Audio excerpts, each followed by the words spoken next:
What's the rumor I hear something about Amarillo becoming a smart city? That has been kicked around a lot. And so it's not without merit, meaning you have a concern there that's legitimate. The World Economic Forum, the Bilderberg Group, the global elitists, they have used that term smart city interchangeably with 15-minute cities. So if you can imagine, Amarillo is 110 square miles of a bunch of cowboys that like driving their F-250 trucks and wearing their cowboy hats. And we are not a walkable community. As much as we love our downtown and you can walk up and down Polk Street and get to a few places, Amarillo is too sprawling. And then a 15-minute city is a smart city, which everything technically could be labeled a smart city if you have any kind of technology in it. But the intention of that is control, and that's government control.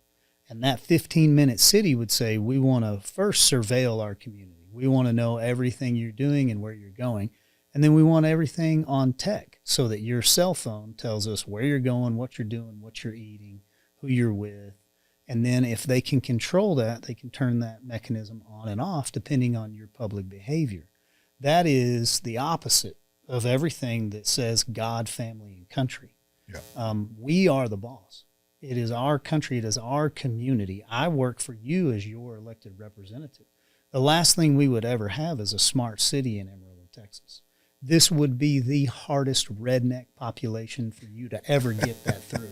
I promise you, you may get it done elsewhere in the country, possibly some other nations for sure. Not here, not ever. And so death first would be a common. Yeah, we'd all take our 30-30s out and see who can knock out the most cameras, right? Well, you just have good police work when you are working with your police officers, and so we have surveillance cameras that do their license plate readers.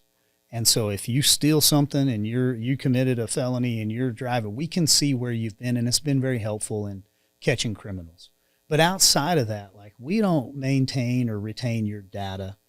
We don't have facial recognition where we're watching people walk around. This is not communist China.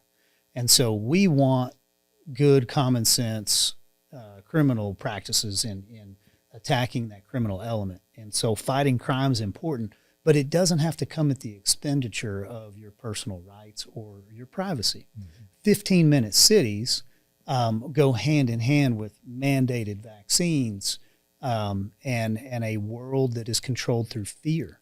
And so where do we live? We live in the faith capital of the world. Like, we don't operate on fear. If anything, we will operate in the direct opposition of fear, in facing that down and saying, you know what, it's about who I am, it's my faith. And so that was what you saw during COVID. COVID said, like, for us to live, others have to die. Really, the American, way of life is let me die so that others can live. Mm-hmm. Let me take the risk. We're talking about our local heroes. Those firemen that are willing to run into that burning building are saying, I took an oath, possibly to give my life so that another could live.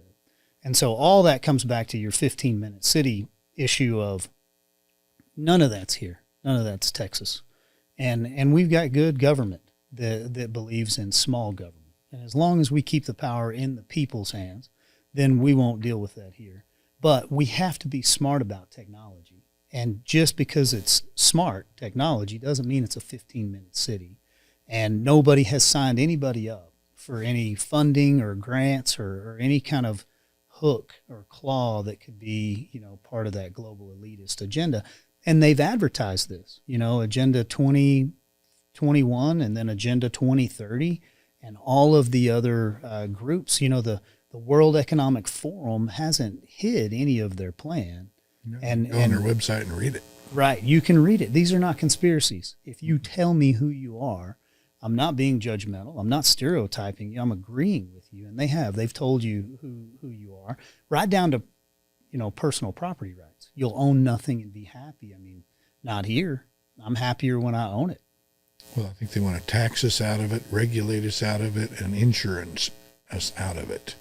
Well, and the regulatory thing has a lot to do with climate change and green initiatives. So on the building side, for us, we We want common sense building practices. So if you can't show me an ROI on It's that, not working out too well for Germany. right? It's Yeah. basically collapsing their country. And climate's always changed, always will. I think it's a scam. The next thing's going to be their carbon tax. Right. And you know, really, when you're looking at cryptocurrency, when you're looking at the digital age, when you're looking at the ability to actually decentralize things, you're already seeing how that government will say, okay, well, we need to centralize that again because we need to maintain control. And so what we need is we need control at the local level through the population. And so at the local individual matters level. most. Well, my concern about the crypto stuff is it's all about decentralization, they claim. But isn't that how they always get centralization? It starts out under that guise and everybody buys into it, and then all of a sudden it's centralized. You can see it coming. And so, you know, the one thing that government does best is protect itself. That's just the law of nature to do with it. And so when you saw cryptocurrency that becomes decentralized, so now on a platform I can send you money in a different form of a coin from my phone to your phone, from my ledger to your ledger. Well, in order to regulate that, and of course SWIFT is not involved in any of those large transactions, and the banking institution, so that credit card that would normally get that 3%, now they get nothing. They get like a thousandth of a penny, you know, for that transaction. So these are good things if we maintain that technology to be person to person. Anytime we sacrifice convenience, and we tell somebody else, you tell me how to live. I don't want to think. I don't want to do it for myself. I'm lazy. That's when you're giving up those freedoms and those rights. So peer-to-peer is good, but a whole new world that you're in 2025, and so many changes that even at the city level, you need good city leaders that don't just understand how to run a budget, but they understand, you know, how do you deal with, you know, any kind of a health scare? You know, how do you keep things common sense? How do you ask the right questions when you're dealing with water management and industry? And so Trump, love him or hate him, he's always made good deals. And we're hopeful that he'll make good deals for the people. And so far, so good. But then we have to keep asking all those hard questions at the local level and at the state level. That's why I love living in Texas. We think for ourselves, and we don't like being told. It can be a detriment, right? That confidence can become a little prideful or arrogance. But you've got to have that confidence of, I want to figure this out for myself. And I think we do that here pretty well. Well, we just have to be vigilant and protect our culture. You know, like you were talking about the 15-minute cities. In Amarillo, if it's a block away, we're going to get in our truck and drive that a block. Most people because it's our culture. Most people are going to start that truck up just to check the mail. Yeah. You know, you're driving to the mailbox here, but it's that cowboy culture. And we're used to, plus being a builder, I mean, I've built for people that don't mind being 5 feet from their neighbor, but there's plenty that want to be an acre apart. And so we have not just our city limits here, but we have 300,000 people that live in and around this community, and we do not fit in any, 15-minute city model, nor will we. And we would never advocate for that. So it's important to stay out in front of that, you know, the things that we collect down at the city, your data, your water usage, they stay private. They stay within the city. And then we're only using technology that's good for fighting crime, license plate readers, and et cetera. And then we're not set up in any way, and nor would we ever take $1. And if we did, we should give it back. You know, if you're pushing that agenda, then you need to go push that somewhere outside of Texas, because it's not going to work here. Well, I think people will be glad to hear that. Well, I know that's where my conviction lies. And so I get to be the mayor for a short period of time. But I'm confident that whoever is going to be the mayor after me will have the same cojones to stand up and do the right thing for us. And that's what it takes, a little testicular fortitude to tell people no thank you. or I'll do it on my own. And it always comes just underhandedly in a convenience factor or with some money. Yep. There's always a carrot. Yep. And so you've got a good, strong council that we've got our eyes open. We know what's going on. And we're watching out for the good of ourselves, our families, my kids, my grandkids that are going to live here one day. And so that's the culture that you're talking about, is planning for the future, 30, 40, 50 years. Praise God if Jesus makes it back here in the next few years. But if he doesn't, I want a 30, 40, 50-year plan. And my family needs that, and you need that. Just in case he doesn't show up. If he doesn't show up, and I'm not saying he's late, but he's definitely not early. So, yeah, sooner the better. I would agree.